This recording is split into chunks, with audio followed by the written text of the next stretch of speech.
energy for air sign, Gemini, Libra, and Aquarius. You have the Seven of Pentacles, an earth sign. And the Nine of Cups, a water sign. Okay. So air sign, Gemini, Libra, and Aquarius, the Emperor energy. If this is your energy, air sign,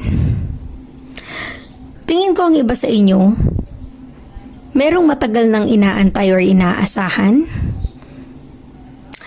to feel happiness or fulfillment in your life. If this is your energy, air sign, you have a strong personality na go-getter ka.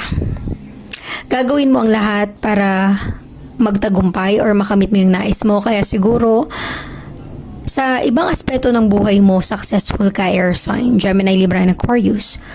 Most of the time, you gain victory or success. Okay? That is the first energy that I'm getting. The second energy is, posibleng air sign, gaya na sabi ko, may conflict ka with this person na may pagka-ma-pride or ma-ego. Nafe-feel ko na nag-aantayan kayo sino unang magre-reach out, magpapakumbaba, waiting for something. Alam mo yung ang isa sa inyo, maaaring energy mo or energy ito ng person mo nagmamalaki.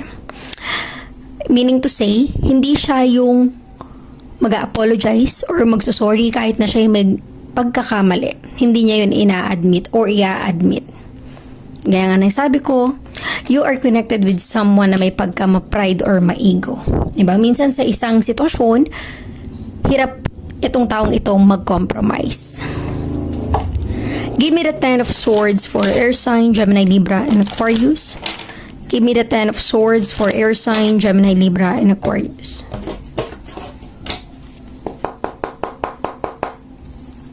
You have the Six of Pentacles, an earth sign, and the Two of Pentacles. Okay. So air sign, the Ten of Swords is a sign of endings bring new beginnings. Tingin ko, air sign, with the Six of Pentacles, there's a karma. Maaring ito ay particular sa relationship na hindi nag-work out. Posibleng di kayo naging okay at maaring ikaw yung mas nag-e-effort sa relasyon na ito.